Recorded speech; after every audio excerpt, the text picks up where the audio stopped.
Olá, pessoal. Conversando com Mentes Brilhantes, hoje está com Carlos Rivelli, que é vice-presidente GBS, Global Business Service, da IBM América Latina.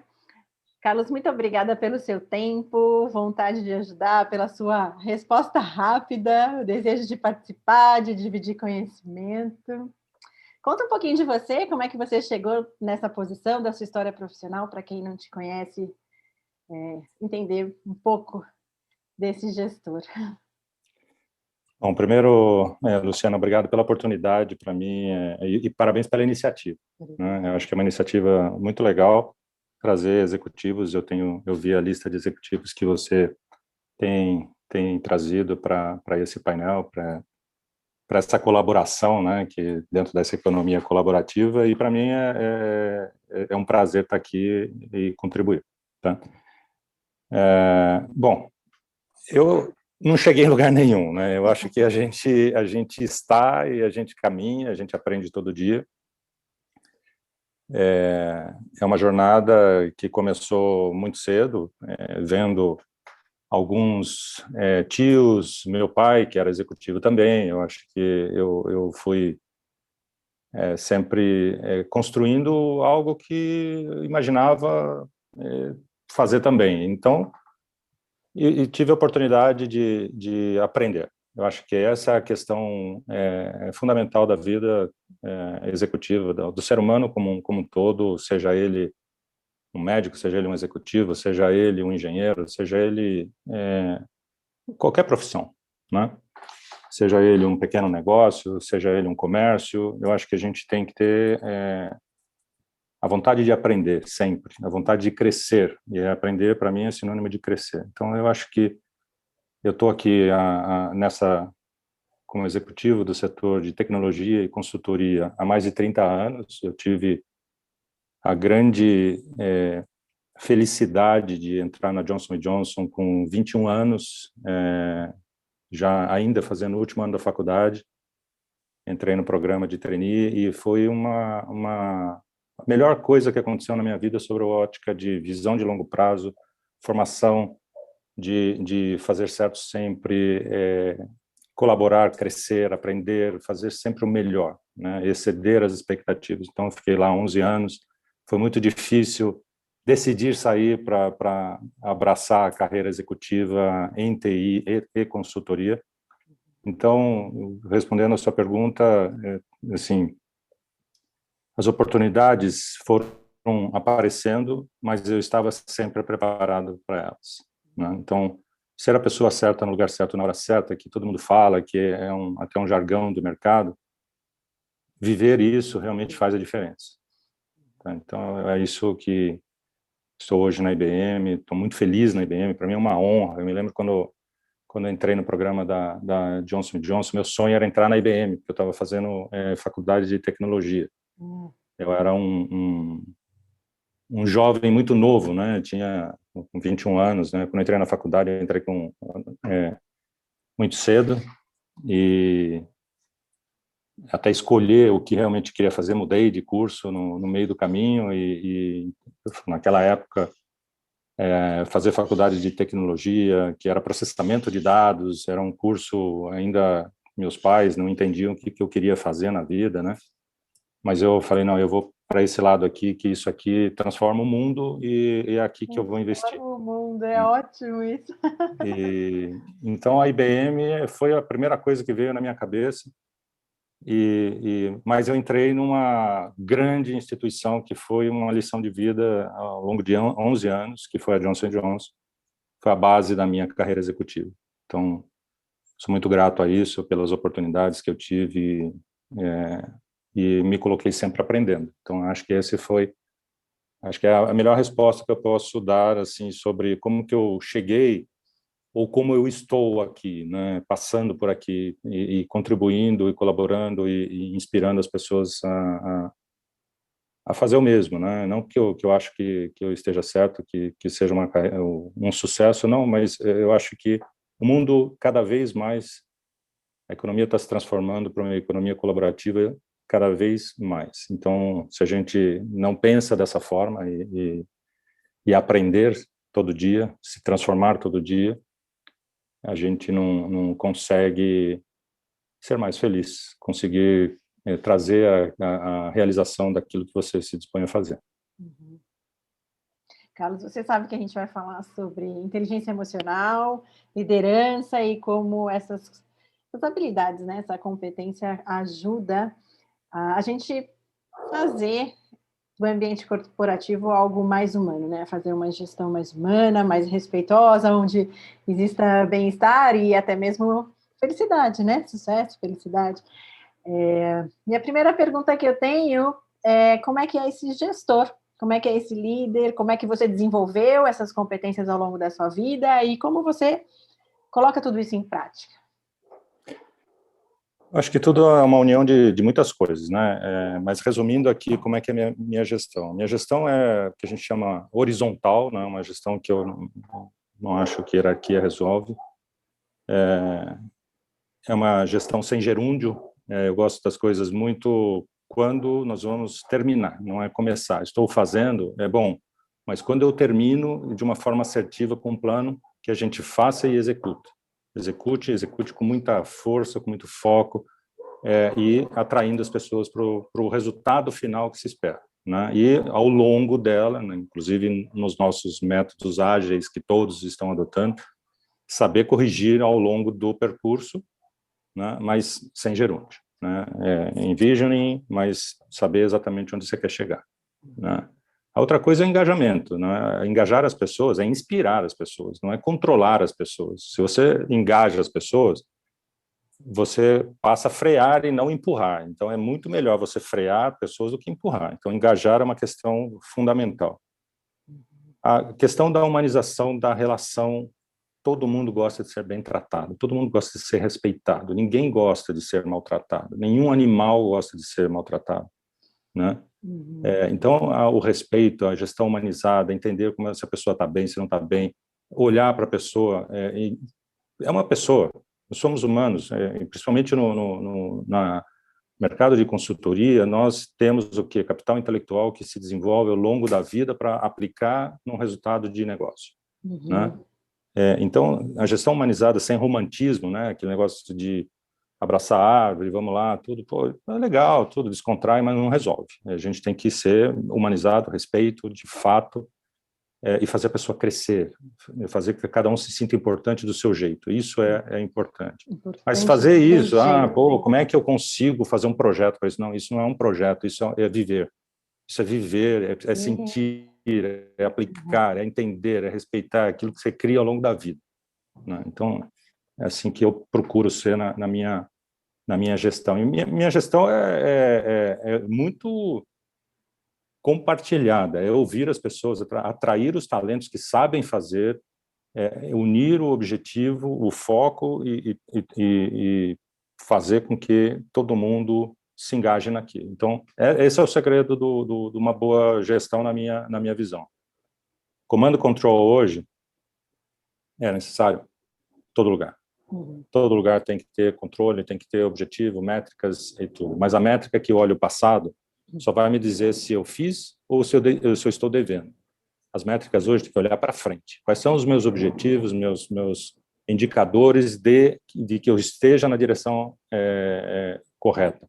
É como usar hoje o Waze, né? Qualquer ferramenta. Waze é é um bom exemplo para gestão ágil, né? Porque você vai corrigindo as rotas no meio do caminho. Mas você também tem que ter preparo e saber exatamente para onde, se a ferramenta te dá uma surpresa negativa, você perde a conexão, ou se ele dá um bug, você vai cair no meio de uma floresta, num rio, num lago, você tem que saber para onde você está indo, né? Mas você tem que usar aquilo que te ajuda a performar melhor, né? Então, por isso os objetivos, para onde eu estou indo e se realmente eu estou chegando, é fundamental. Verdade. E não é nada romantizado, né? É real isso. E o que você falou, a gente tem que viver o que a gente fala, né? Exato. Hoje a gestão de feedback contínuo é importante. A pessoa tem que receber o feedback, mas a pessoa também tem que se abrir. A gente tem que fazer com que a pessoa tenha sensibilidade do que ela está fazendo. Uhum. Né? Saber se eu estou indo na direção certa, se eu estou fazendo a coisa certa, eu tenho que ter o famoso desconfiômetro, né? Então, eu tenho que dar o feedback, mas a pessoa também tem que ter autocrítica, de saber se está indo para o caminho certo, se está fazendo a coisa certa. Eu estou engajado, eu faço parte desse time, está todo mundo jogando futebol, eu quero jogar vôlei. O que está me atrapalhando, né? O que eu tenho aqui de diferente que está incomodando? Porque pode acontecer. É verdade. Então, essa questão do romantismo, acho que o respeito resolve, romantismo é outra coisa. Eu acho que a gente tem que realmente... Respeito resolve. Verdade.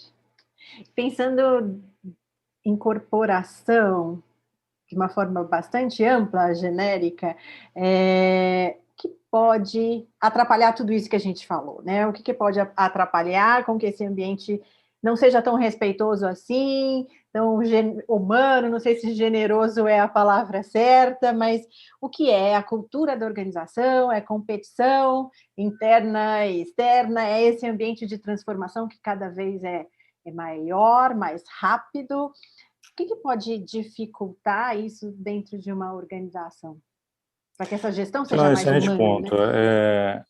O ser humano é competitivo por natureza, a seleção da espécie, a evolução da espécie, somos competitivos, todos somos, as empresas competem, as empresas disputam o mercado, market share, espaço, cliente, tudo, né? E isso está dentro das organizações também. As pessoas disputam espaço, lideranças, poder.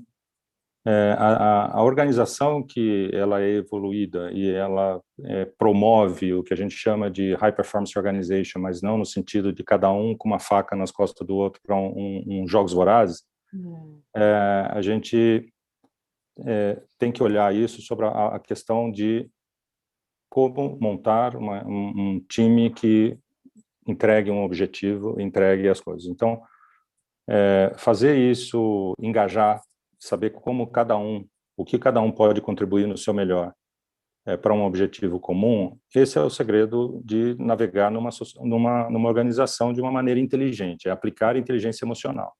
Se eu monto aquele negócio de ter um bastidor para resolver tudo que eu vou fazer, tem que fazer aquela manipulação. Esse é um ambiente extremamente nocivo. Então, as organizações não querem mais isso. As organizações querem um ambiente fluido, um ambiente horizontal. Então, cada vez mais o executivo, ele olha, não é só pelas competências que ele tem, né? As organizações estão olhando a capacidade daquele executivo de criar um time que consiga entregar, unir para um objetivo comum, saber resolver os conflitos de uma maneira extremamente pragmática, mas não robotizada, não por método, tudo. Então, isso é aplicar, na minha visão, a inteligência emocional. Né? E eu digo que é muito mais do que uma inteligência, uma sabedoria, porque você reúne inteligências distintas, competências distintas, personalidades distintas, pessoas não são iguais, mas para um objetivo que a companhia tem, clara, de uma estratégia, onde ela quer chegar, o que ela quer fazer, o que ela quer transformar, o que ela quer ser. Todas, invariavelmente, em todos os setores. As companhias estão saindo de foco em produto ou product centricity para customer centricity. Né?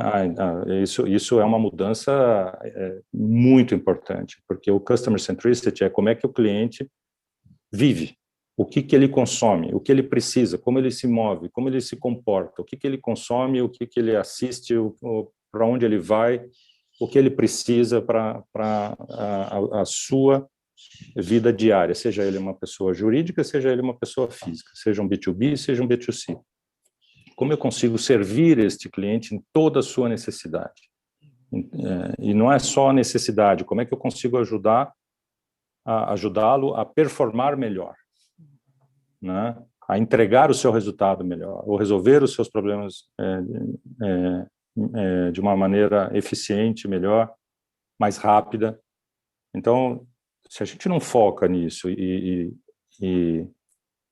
muda a organização para olhar isso, a experiência não é só do cliente, é de tudo em volta, é da organização, é do ecossistema em volta, e isso é o que faz realmente a diferença hoje. Então, se a organização não pensa desse jeito, não se transforma para isso, ela está numa rota totalmente inversa do que o planeta tem demandado. Uhum. Então, tá dentro, posso dizer que a cultura da organização seria um fator determinante? A cultura da organização, sim, ela tem que trazer isso para dentro, fazer uma reflexão, mas colocar isso de uma maneira muito prática, viver isso na essência, né? Eu tenho falado com companhias de mais de 100 anos de existência. Eu estava falando com alguns executivos na semana passada de uma companhia muito líder do setor onde ela atua, que tem 184 anos de fundação. E ela estava falando exatamente isso. A cultura era de um produto de excelência, era o melhor produto, a referência de mercado, e que se construiu ao longo de 184 anos. Mas ela está se transformando hoje para que o cliente, quando a veja, esta companhia resolve todos os meus problemas, todas as minhas necessidades do setor que eu atuo. Ela reúne as suas ofertas, os seus produtos, os seus serviços, mas ela também traz um ecossistema para que eu resolva o que eu estou produzindo, o que eu preciso fazer. Então, é uma economia hoje colaborativa na essência, o que a gente chama de ecossistemas colaborativos. Então, se ela não se transforma, não traz isso para uma cultura, se ela não olha o cliente de fato, se ela não olha a sua organização, seus executivos para esse prisma, para esse ponto, não adianta colocar um monte de quadro na parede lá falando da missão, da visão, ninguém vai fazer nada, ninguém vai transformar nada se os executivos realmente não entenderem isso e inspirarem isso na essência no dia a dia. Verdade. E pensando nas pessoas, a gente sabe que as maiores organizações, elas já observam, como você disse, né, já observam essas competências comportamentais e a prática delas, entendendo que essas pessoas, de tempos em tempos, são avaliadas e pontuadas, né, assim, são orientadas a desenvolver esse lado comportamental. Por que algumas ainda não observam isso, ainda não acreditam nisso, ainda acham que é uma história da carochinha, algo que deve acontecer em algum lugar, mas não no ambiente de trabalho dela, porque não é algo que traz valor ou algo real? Esse quando a gente olha a equipe de alta performance, que todo mundo almeja, deseja, esse aliás, inclusive, parte da minha tese, do meu MBA, foi High Performance Organization. Então, quando a gente olha isso, por que as pessoas não conseguem entender isso? E quando a gente vai fazer avaliação, a gente toca sempre nos mesmos pontos. Porque as pessoas vão fazer avaliação uma vez por ano lá para olhar o resultado, para colocar o seu bônus, para colocar o seu resultado, se a pessoa vai ser promovida, se a pessoa vai ser demitida. Uma coisa absurdamente errada, né? Nós temos que trabalhar o dia a dia do resultado. Por isso que eu olho se os meus objetivos estão sendo cumpridos em todos os aspectos. Como é que eu consigo fazer com que todo mundo performe? Porque hoje a gente vive um método ágil na essência. A gente está entregando todo dia, está inovando todo dia. Então, se eu não dou feedback, se eu não estou perto, se eu não estou engajando, se eu não estou inspirando, se eu não estou vivendo isso, a pessoa está desengajada. Se a pessoa está fora desse contexto, putz, vem cá, é como se um filho meu estivesse indo mal na escola, eu vou esperar ele repetir de ano para perguntar para ele, olha, por que você repetiu de ano? Então, olha, no ano que vem você tem que fazer melhor. Não, eu tenho que cuidar do meu filho todo dia, né? E ajudá-lo a fechar ajudar a vencer. Não fazer a lição de casa para ele, ou trazer um professor particular que faça a lição para ele, mas ensinar ele a fazer, né? Então, isso também vale nas organizações. Você tem que estar ali cuidando do teu time todo dia, você tem que estar inspirando todo dia, não é puxando a orelha só todo dia. Né? Isso não resolve. Isso cria raiva, isso cria, inclusive, reação. Né? Então, eu acho que por que as pessoas não movem, não mudam, né? o primeiro ponto que eu vejo é esse. O segundo ponto é o seguinte, tem muita gente que tem são gênios, né? E agora a gente tem que saber lidar com os talentos. Quanto mais, a experiência que eu tive ao longo da minha vida, a experiência real, quanto mais fora da curva a pessoa é em algum assunto, mais difícil ele se engajar num contexto em time. Então, você tem que trazer aquele gênio para o time. Você tem que saber lidar com ele e com os gênios e colocar isso a serviço de um objetivo, né? Então, é muito comum que essas pessoas não percebam isso. Elas não acham que está tudo certo, que o jeito que ele está fazendo, que todo mundo é burro, né? Desculpa o termo. Você tem que trazer... você tem que trazer essa pessoa para uma realidade do contexto que ele precisa entregar. E muitas das vezes essa pessoa não percebe isso. Trabalhar Muitas a das vezes... humildade dela, falar, olha, você é gênio, mas vamos lá? E aí muitos precisam, inclusive, de auxílio de profissionais. Terapias e tal. E não aquela terapia, uma coisa assim olha, o que você está fazendo, ele se encaixa, é uma coisa assim extremamente importante, mas ela tem que se encaixar num contexto de aplicar essa inteligência, né? Então, é muito comum que a gente, assim, vários talentos, vários gênios, pessoas brilhantes não darem resultado e perderem as suas carreiras por comportamento agressivo, por comportamento nocivo, inclusive, imaturidade de autoafirmação. As Imaturidade pessoas não emocional, percebem né? isso. Imaturidade emocional. Imaturidade emocional, a pessoa quer ser a razão, ele quer ter sempre a razão, ele quer sempre ter a última palavra, ele quer sempre sair na foto, né? E muita gente não percebe isso como uma coisa que atrapalha a carreira. As pessoas, quanto mais generosa ela é, por incrível que pareça, no sentido de unir as coisas sem ser piegas, sem ser aquela pessoa que não pensa em si próprio, aquela amiga que arruma namorado para todo mundo e morre solteira, né? E a gente tem que olhar isso, cuidar dessa pessoa, cuidar disso de uma maneira muito realista e respeitosa. Pensando nesse ecossistema colaborativo que você falou, essa generosidade é importante, né? E não é uma palavra romântica, é realidade. A gente precisa realmente ser mais altruísta. Eu vejo o seguinte, a generosidade... eu acho que nem é altruísta. Eu penso nisso de uma maneira sempre muito prática. A generosidade, quando ela é genuína, ela gera resultados fantásticos, né? Você parar para ouvir, porque a generosidade ela tem mão dupla. A gente aprende muito na generosidade. Então, quando você pega um profissional no início da carreira que está saindo da faculdade, que tudo é possível, que o mundo eu vou transformar, eu vou fazer desse jeito, tudo é possível. Todos nós já tivemos essa idade. É como se a gente tivesse uma injeção de juventude na forma de pensar, né? Então, parar para ouvir, parar para escutar, entender o contexto, ajudar, não querer, olha, não faça isso, se você fizer isso... O mundo é diferente, a gente está se transformando todo dia, então essa generosidade de mostrar opções, de olhar, de compartilhar visões, olhar para onde a gente precisa chegar, quais são as tendências, o que já deu errado e o que pode ser corrigido para dar certo. Não faça isso porque não vai dar certo. Não, pode ser que dê certo hoje, corrigindo erros.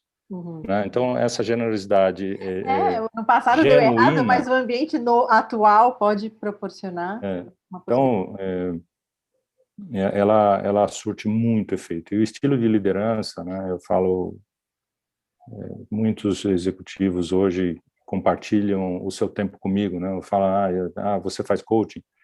Muita gente me pede. Eu falo, não, vamos ter uma conversa, eu quero aprender com você, vamos compartilhar visões e aprendizados E é a verdade, eu não estou falando isso de uma maneira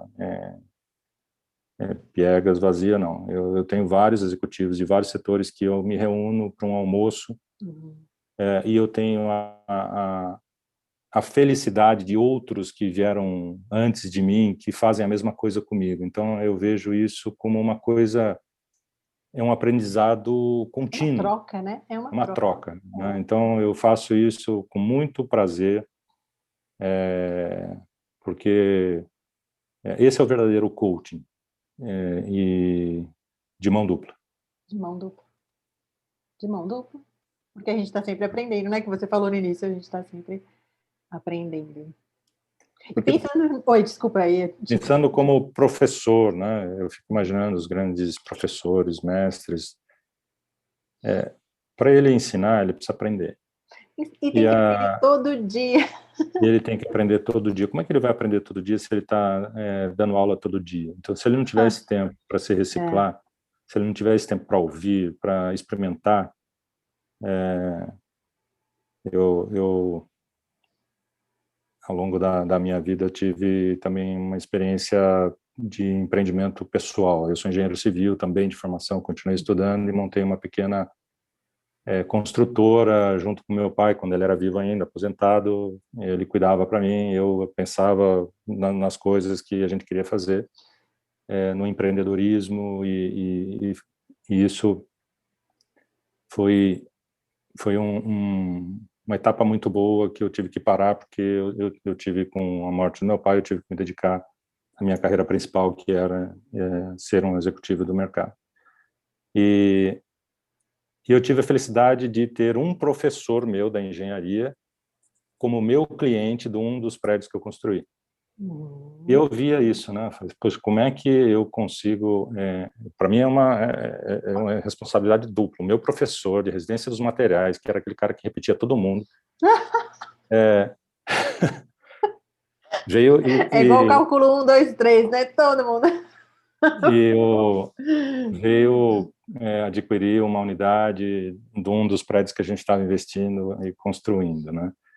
E foi exatamente isso, é colocar na prática aquilo que você aprende na academia. E ele veio justamente, e eu pedi para, falei, olha, vamos trabalhar juntos, vamos colocar na prática aqui aquilo que eu aprendi com você. E ele falava para mim, eu aprendo muito mais com você, porque você realmente olha isso de uma maneira como coloca a coisa. Uma coisa é estar lá na universidade, outra coisa é estar aqui no dia a dia. E o engenheiro civil tem uma responsabilidade enorme, Enorme. responsabilidade Porque o civil, prédio pode cair, né? é por vida. Então essa foi uma experiência também sobre realmente a teoria e a prática que eu vivi na essência. Bom. Você comentou que você tem aí bastante tempo de carreira. Você sente diferença de quando você começou para agora, em termos de comportamento dessa liderança? Você falou que você é alguém que é mais próximo, né? Que faz uma liderança mais horizontal. Você via isso no passado? Isso é algo mais recente? Como é que é essa modificação que você disse que a gente está... O mundo sempre se transforma, né? A gente está em constante transformação. Como é que era no passado? De novo, eu tive a felicidade de ter grandes líderes e eu me inspirei e fui pegando um pouquinho de cada um e criando aquilo que eu precisava naquele momento ao longo da vida. E sempre existiu essa liderança próxima, aquele que enxergava alguém ali tropeçando e trazia para o lugar certo e ajudava a levantar. Então, o que acontecia diferente é que as empresas, elas tinham uma visão muito mais da essência do que ela faz, daquele produto, como eu sou percebido no mercado com a minha marca, com o meu produto, né? Uma economia muito mais focada naquilo que eu compro, naquilo que eu consumo, e não mais de uma maneira colaborativa. Hoje, concorrentes colaboram entre si para determinados setores da economia. Então, o command and control naquele momento era muito mais valorizado do que hoje, né? Tem até uma anedota que a gente escutava lá e fala assim, eu vou comprar um papagaio, né? Aí ele entra na casa de animais e fala assim, quanto custa esse papagaio? R$500. Por quê? Pô, ele fala bom dia, ele responde algumas palavras, tudo R$500. Pô, legal. E esse aqui, quanto custa? Esse aqui custa R$5.000. Por quê? Ele fala bom dia, ele responde várias perguntas, mas ele também sabe cantar, né? Falando, nossa, legal. E esse papagaio aqui, quanto custa? Esse aqui custa R$50.000. Nossa, o que esse faz? Esse não fala, não canta nada, mas por que ele custa R$50.000? Porque os outros dois chamam ele de chefe, né? Então, assim era a gestão do passado, né? As pessoas que conseguiam fazer que os outros obedecessem, ele era o chefe, né? Hoje a gente é um termo interessante, né? Porque se a gente falar o meu chefe, na realidade é meu líder, que me inspira, que consegue mostrar qual é a melhor estratégia e que se engaja na execução da estratégia, né? Aquele que cobra a execução da estratégia. Você está ali, fora das quatro linhas do campo, fazendo uma analogia com o futebol, mas você está ali no dia a dia, vivendo aquilo, inspirando, vivendo, inclusive, aquilo que dá certo, aquilo que dá errado, ajustando no dia a dia. Essa é a gestão que tem funcionado e que eu não vejo como ser diferente daqui para frente. Não tem como, né? Como é que a gente faz nesse ambiente de transformação, nesse ecossistema colaborativo? Como é que a gente faz esse organismo? Como é que a gente faz gestão de conflito nesse organismo que borbulha diariamente, ferve? Eu costumo dizer o seguinte, o problema ele precisa ser resolvido. Então, a gestão de conflito é o seguinte, a gente tem que ir lá resolver o conflito e não criar um segundo problema, não criar um segundo conflito. Então, fazer backstage, fazer aquele ambiente que não é transparente, que não é genuíno, a primeira coisa que, para evitar o conflito, o ambiente tem que ser transparente, o ambiente tem que ser genuíno, não tem que ter segunda agenda, não tem que ter panela. Então, aquele chefe que tem panela, aquele chefe que tem os seus preferidos. Eu confio nesses dois aqui, eles são os subchefes. Eu assumi uma responsabilidade há pouco tempo e foi muito engraçado, porque o time era muito dividido no time que era da confiança do chefe e todos aqueles que não eram da confiança do chefe. Eu imagino como eles eram engajados, né? Então, a primeira coisa que eu não fiz isso não, vou acabar com isso. Não, a primeira coisa foi deixar claro o que a gente espera de cada um. Qual é a essência? Qual é a minha contribuição? O que eu contribuo? De cada um, né? Uhum. Qual é o meu papel? Como a gente vai vencer os nossos desafios de metas que eu tenho que entregar, das ofertas que o meu cliente precisa consumir.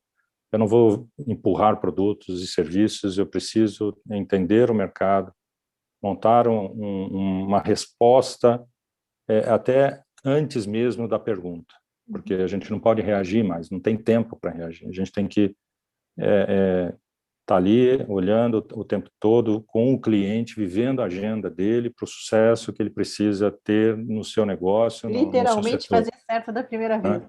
Literalmente. Então, para isso, você tem que colocar as pessoas no foco certo e na transparência certa. E tudo isso é secundário.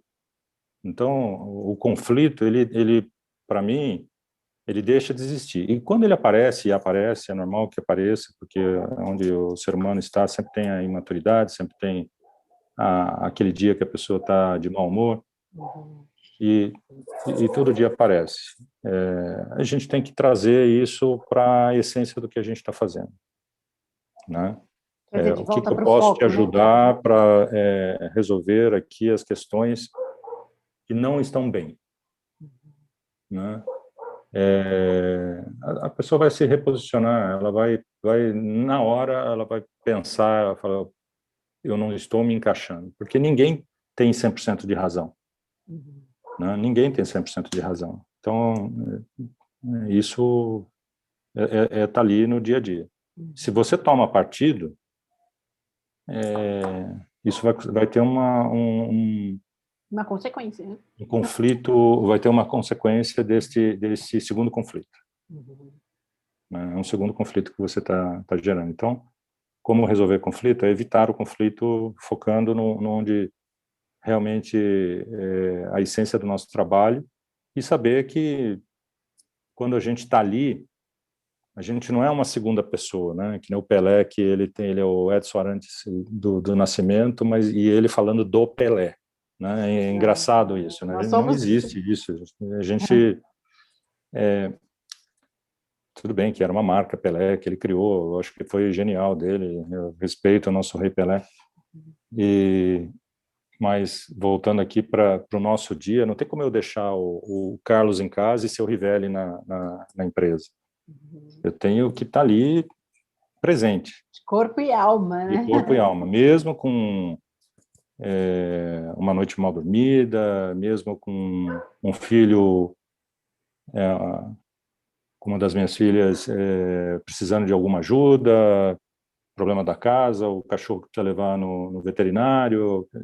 Todos nós temos essa mesma situação. O que eu preciso fazer para a gente entregar isso hoje? O que eu posso te ajudar? Se a gente está ali, e quando o time começa a brigar, o que a gente precisa fazer? O que está dando errado que a gente precisa resolver? Né? Às vezes você pode ter a conversa, escuta um lado, escuta o outro, mas traz o time para o foco. Eu acho que se a gente fizer isso, trocar pessoas é sempre a última opção na minha vida, na minha visão. Trocar as pessoas, a gente falhou lá no recrutamento, a gente falhou lá na seleção, porque às vezes e a gente tem que respeitar as pessoas. Cada um tem um dom, cada um tem uma aptidão e que a gente vai desenvolvendo muitas outras coisas que a gente vai aprendendo. O ser humano aprende, né? Mas quando a pessoa tem uma aptidão natural, um dom natural, você tem que fortalecer aquilo para aquilo que se você precisa daquilo. Então, se você coloca a pessoa errada no lugar que você, putz, esse cara não está performando, temos que trocar. Será que ele está no lugar certo? Será que não sou eu que estou errando? Então, tem que ter isso, e sem romantismo, com foco, porque o custo para as empresas de adquirir, eu não gosto desse termo adquirir, né, de atrair um talento para a organização e depois desligar essa pessoa, tem um custo enorme.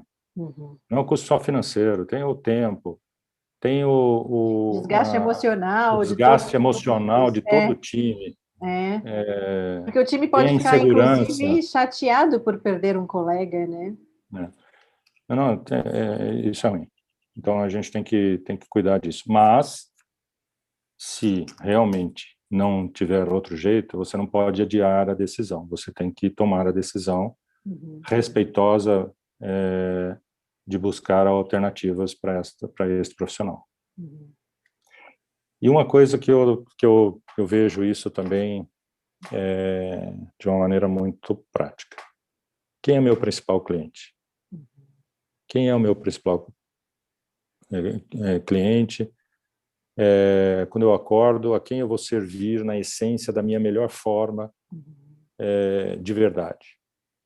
É o meu empregador, é aquele que foi lá e fala assim, eu quero este talento para a minha missão. Então, obviamente, eu estou fazendo um C to B to B to C. Essa é a verdade. Se eu sou a pessoa certa, como eu sou a pessoa certa no lugar certo?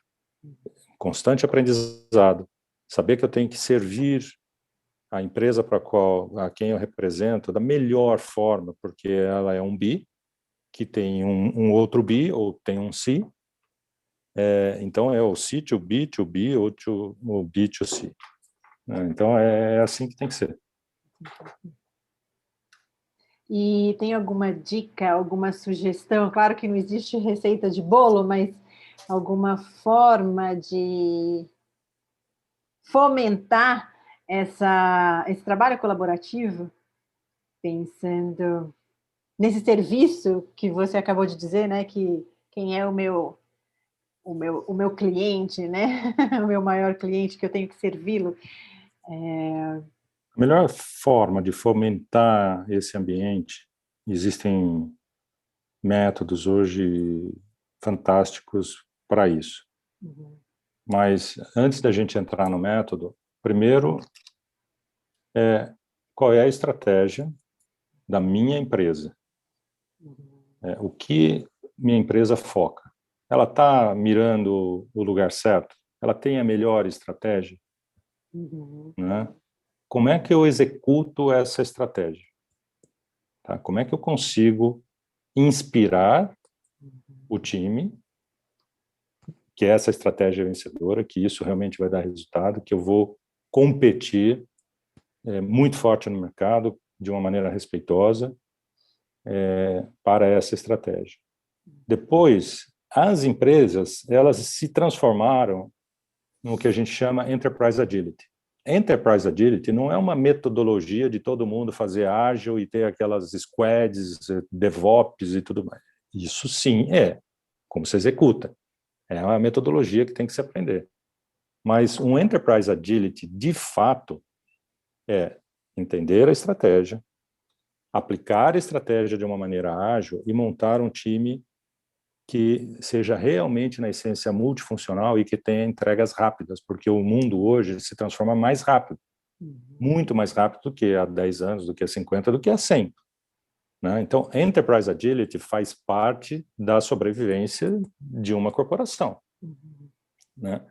Como eu consigo engajar, levar as pessoas a entender que é assim que funciona hoje e como eu me preparo para aquilo na essência. Então, como fomentar esse ambiente, o líder primeiro precisa entender isso, precisa viver isso e precisa executar isso todo dia. Né? Então, Só assim, ele precisa ser não isso, tem... né? Para que ele possa inspirar isso. Ele precisa ser isso, precisa ser isso. E quando a gente vai falar com os board members, com o alto executivo, todo mundo fala, você precisa nos ajudar a trazer novos executivos, sêniores, assim, para que consigam falar com o C-Level desta forma. O C-Level, ele vive isso também, e a gente vai fazer essa troca, a gente vai entender a agenda, não fala, me abre a sua agenda, não, cara, que isso, você chegou hoje. Né? Essa relação se constrói ao longo de uma confiança, tem os NDAs, tudo, mas como realmente eu vivo isso num ambiente que eu estou ali me engajando com ele, orquestrando um ecossistema de negócio. Né? Então, se você não consegue permear isso para quem está no teu time, você não está entregando o que você está falando. Então, você tem que realmente ter o Enterprise Agility, na essência, senão você não vai conseguir entregar. Né? Velho, o que um gestor não deve fazer, senão tudo isso que a gente, do contrário, né? Tudo isso que a gente falou se perde. O que ele não deve fazer? Deixar a vaidade em casa. Todos nós somos vaidosos. Deixar Todos a nós vaidade em somos casa, perfeito. E agora nem em casa, né? Lá no quarto, na gaveta, no closet, em algum lugar lá, porque agora a Trancado gente em algum trabalha de lugar, casa. tranca. Deixa a vaidade lá, porque isso não vai ajudar. Eu acho que ele não pode querer, eu fiz, usar a primeira pessoa, e ele tem que realmente entrar, fazer parte dessa grande squad ou desse Enterprise Agility na essência. Tem que fazer isso funcionar, tem que inspirar, tem que ouvir, tem que ter muita paciência, muita energia, muita energia. Uma das coisas que eu mais me preocupo hoje é ter energia. Às vezes eu acordo e falo, pô, hoje eu não estou no meu melhor, né? Mas como a gente consegue se inspirar de fato, de uma maneira genuína, para a gente viver isso, né? E não é dar um show, não é representar, ser genuíno e se desvestir da vaidade. É muito fácil alguém chegar, pô, você é um cara fantástico, tudo. E às vezes a pessoa está falando de forma também muito genuína. Cuidado. Pega aquilo, usa aquilo, fala assim, meu Deus, eu não posso decepcionar. Eu tenho que falar, não, nós somos juntos. Nós, sem a tua colaboração, sem o teu engajamento, sem que o teu colega esteja junto fazendo contigo, não fazemos nada, não conseguimos sucesso. E como é difícil, né, a gente controlar esse ego, essa soberba, vaidade, é super difícil, porque a gente realmente recebe elogios, né? E como é difícil absorver e regular tudo isso para filtrar de forma positiva, né? Filtrar de uma maneira que não nos atrapalhe. E dentro da organização, a disputa de poder. Eu acho que a gente tem que tomar muito cuidado com o negócio de disputa de poder. Todos nós, executivos, temos que ter muito cuidado com isso. Ter respeito pelo seu par, ter respeito pelo seu superior, ter respeito pela pessoa que você está formando. Não ter, um executivo não deve ter medo de um subordinado, um liderado ser melhor que ele. É muito melhor. Quantos Pelés nós tivemos e quantos técnicos foram técnicos do Pelé? Qual técnico foi melhor que o Pelé? Né? Se o técnico quisesse ser melhor que o Pelé, ele já não estaria qualificado para ser técnico do Pelé. Né? Não vou falar o nome do técnico em respeito a ele, porque ele continua atuando, mas teve um grande técnico, com todo respeito à carreira dele.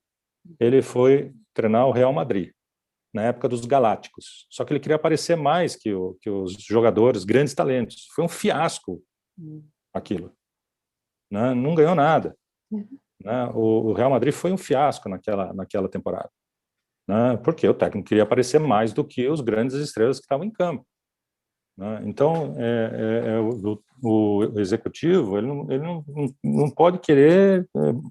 O líder não pode querer ser melhor que o liderado, porque muitas vezes ele tem talentos ali que está crescendo, que estão crescendo e vão ser melhor que ele. Né? E isso faz com que ele cresça também, que é o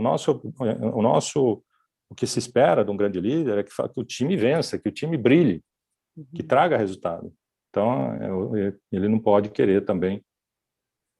Ele tem que respeitar o seu ambiente, seja 360, não só na horizontal, mas em todos os sentidos. Eu acho que briga de poder, insegurança, diminuir um profissional, não dar espaço para crescimento, isso acaba com o líder, não é líder. Na verdade, ele se transforma num líder fraco, né? Com essas características que você pontuou, fazem, na verdade, que ele seja visto como alguém fraco, né? É isso aí. E pensando nesse mundo de transformação e onde fala-se muito sobre futuro de trabalho, e pessoas até ficam ansiosas porque não sabem como é que vai ser, se suas posições vão existir em pouco tempo, tudo mudando muito rápido, com essa transformação de tecnologia, metodologias de gestão e tudo mais, e não só isso, mas uma geopolítica mais forte, mais quente, onde se fala muito sobre diversidade, inclusão e responsabilidade social. Qual a característica que esse mundo em transformação busca para essa pessoa que vai fazer uma liderança dentro de uma organização? Vou responder com 2 palavras. O 3, não seja vulnerável. Não seja vulnerável. O que eu quero dizer com isso? Como é que a gente se protege, assim, para não ser vulnerável? Porque a gente é, né? Não é se proteger, é se preparar. Se preparar. A gente não consegue se proteger de nada na vida. A gente tenta mitigar os riscos, sejam com uma pólice de seguro, seja o que for. Você vai mitigar o estrago. Né?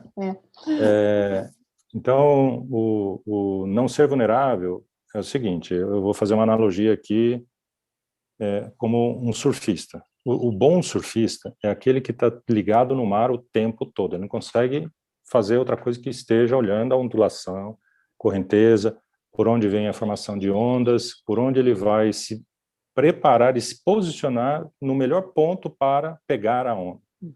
Se ele se distrai, ou se ele fica ali sentado na prancha, o que vai acontecer? A onda vai pegar ele ao invés dele pegar a onda.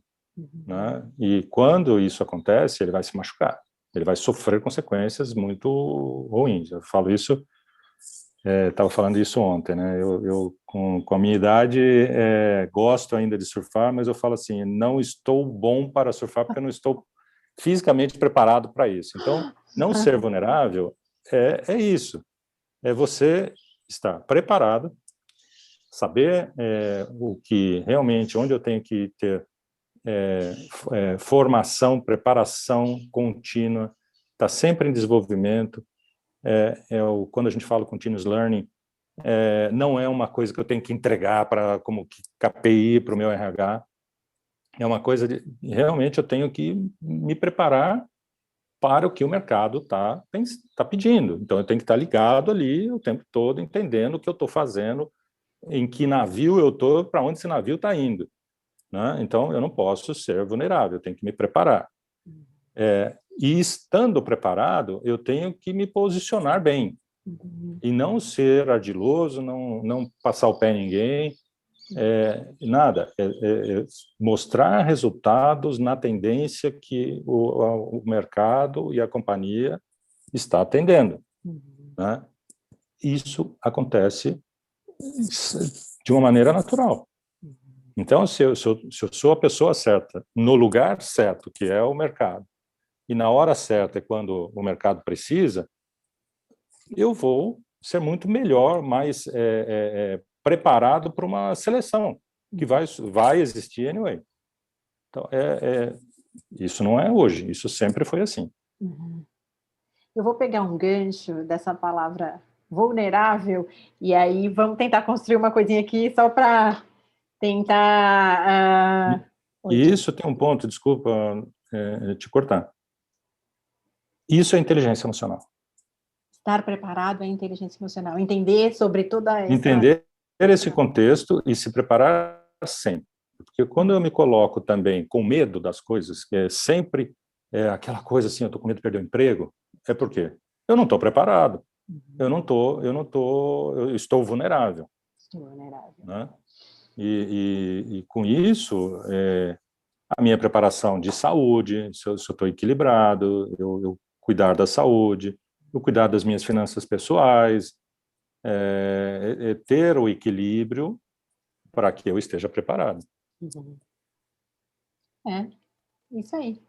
E o gancho que eu quero puxar, mas só, na verdade, só para complementar e ajudar algumas pessoas que provavelmente ou escutem e não se confundam, porque fala-se muito de um líder vulnerável, mas no sentido comportamental de não estar soberbo, né? Assim, de ser mais humilde, é isso, só para não confundir, porque a gente escuta muito, o líder precisa mostrar vulnerabilidade para o time, em outro aspecto. Né? Não é nesse aspecto de estar preparado, é no aspecto de ser mais humano, né? De se colocar mais humana. Né? A gente precisa, inclusive, eu vou ser muito franco, eu não gosto muito desses termos, desses modismos. Não é porque a gente escuta isso, por isso que eu fiz questão de puxar. Isso confunde, né? Porque confunde, porque a gente usa a mesma palavra para falar coisas completamente diferentes, né? E mesmo isso, né? O líder vulnerável, ou o líder humano, o líder respeitoso, eu acho que esse é a essência do que se quer dizer com isso. O líder vulnerável, ele passa insegurança se ele está vulnerável, né? Ele passa insegurança. Ninguém vai seguir um líder que é inseguro, que ele não está no controle da situação, ou não tem sponsorship da organização para aquilo. Né? Então, só a gente não deve confundir as coisas. A pessoa estar aberta para ouvir, ser humana, respeitosa, realmente fazer esse papel genuíno de ouvir, de fazer, de aprender com no dia a dia, porque quando a gente está ouvindo essas anseios, demandas, problemas, você está aprendendo a resolver situações do dia a dia, seja problemas, seja uma oportunidade, seja o que for, né? Então, eu acho que muito mais focado, muito mais direto ao ponto, de uma maneira do que uma maneira romântica, como você falou, de um líder vulnerável.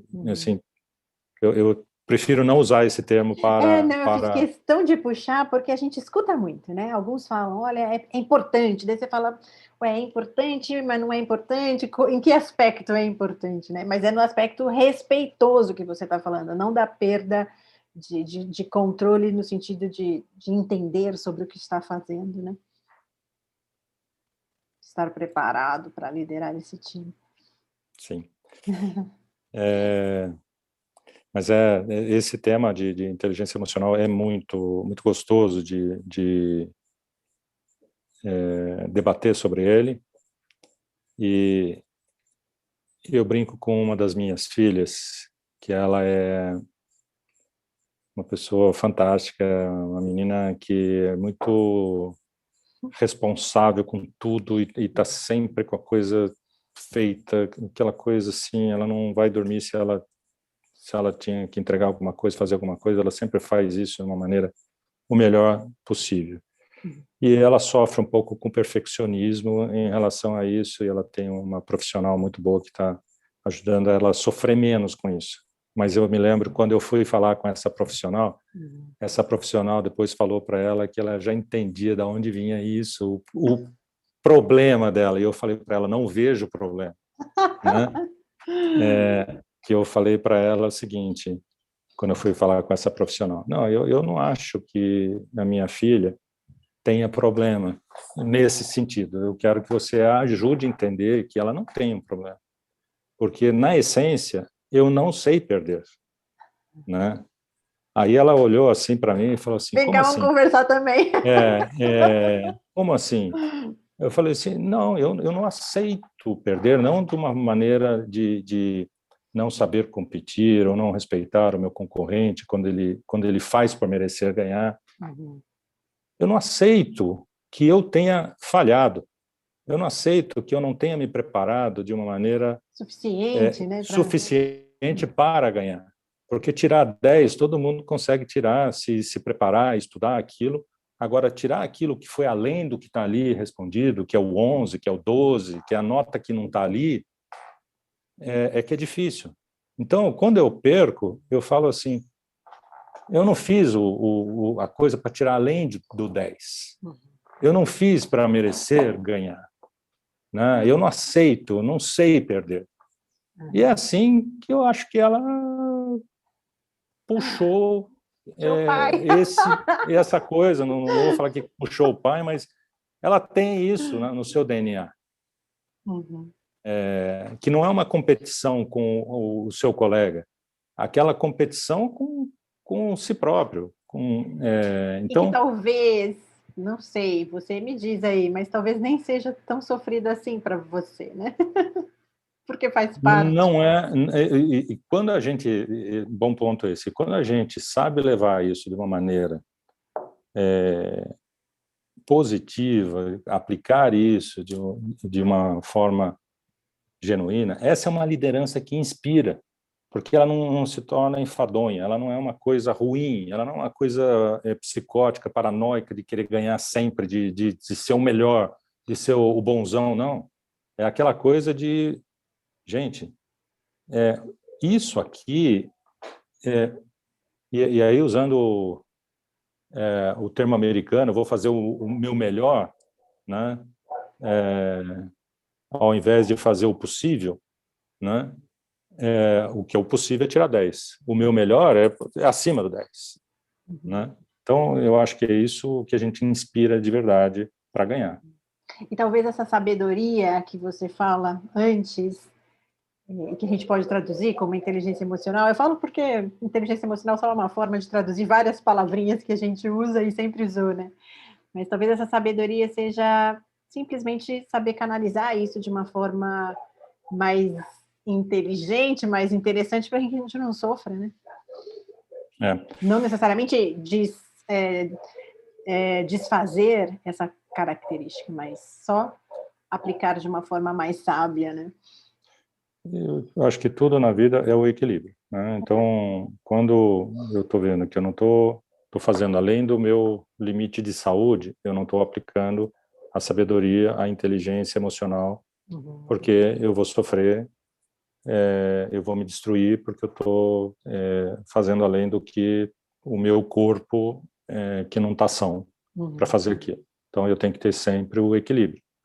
Mas também eu não posso olhar isso de uma maneira lazy, né, de uma maneira preguiçosa. Então, eu tenho que estar sempre no centro, equilibrado. Quando eu vou dormir, eu tenho que dormir. Se eu estou com problema para dormir, eu tenho que procurar um profissional para me ajudar a dormir.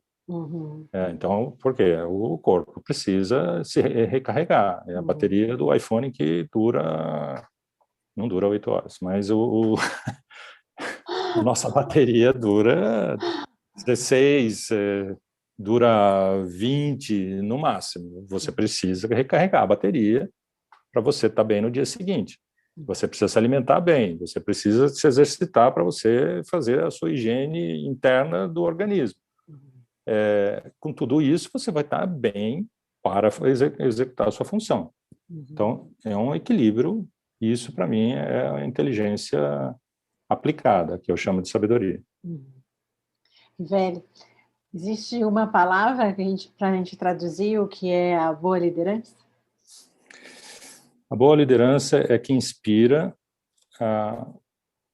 o resultado, inspira e engaja para a execução do resultado. Então, acho que uma palavra, como eu Precisa ter o diria, resultado, né? Precisa haver o resultado. porque inspirar sem execução é uma visão que fica ali num sonho. Agora, realmente, você inspirar de verdade é você trazer as pessoas para executar alguma coisa. E aí, sim, você dá meios de executar. Então, o bom líder é aquele que inspira, e planeja e executa, né? Inspira, planeja e executa. Eu acho que sem essas três coisas juntas, o líder não se torna um líder de fato. Caminhando para o final, qual é a mensagem que você dá para esses meninos e meninas que estão chegando dentro das organizações e que alguns já têm poder nas mãos, né? Alguns já estão em posição de liderança? O que dizer para eles? Aprender sempre, respeitar sempre e acreditar no que está fazendo. Eu acho que isso não tem outro, não tem outro conselho. Eu acho que somos em faixas etárias diferentes, todos iguais, todos temos que aprender todo dia, todos temos que respeitar o planeta, o próximo, todo mundo hoje está, inclusive fundos ligados ao ESG, sem o respeito ao planeta, sem respeito ao meio ambiente, sem respeito ao próximo, sem respeito ao necessitado. Ao necessitado, ainda mais num país como o nosso, que a gente tem um problema social imenso, né? Porque se você tira o necessitado da situação de necessitado, não só a questão social que nos faz bem, a gente melhora o planeta. Tá. A gente melhora, essa pessoa passa a contribuir com outros dentro da comunidade que a gente vive, nessa comunidade do planeta Terra, que está cada vez menor, e E hoje, se a gente vive na essência o que prega o ESG, os fundos, as empresas e tudo, caminhando para esse lado, acreditar naquilo que está fazendo, mas sempre preparado, sempre entendendo tudo que tem em torno, né? Essa acho que é o que eu posso passar não como conselho, mas é assim o que eu tenho procurado unir forças com eles, né? Engajar os talentos hoje brilhantes. Toda empresa hoje tem uma necessidade, talent acquisition, né? Vamos atrair os talentos, reter os talentos, vamos desenvolver os talentos. Como a gente faz isso na essência? Engajar, inspirar, executar e pensar no que essa geração, muito mais do que a geração anterior, que ela é uma geração globalizada, uma geração que tem uma fonte de consulta e conhecimento na palma da mão, né, diferente da nossa lá, que eles nem sabem o que é Barça, né? Na minha época era Barça. Era Barça. Então, essa geração, ela tem uma velocidade de conhecimento maior. Muito grande, né? Cognitiva, acho que esse é muito mais evoluída naturalmente do que a gente. A gente vê crianças aí que não sabem falar e já fazem 5 dedinhos nos tablets, né? E não só fazem isso, mas decidem o que querem ver, né? Elas sabem o que elas querem ver.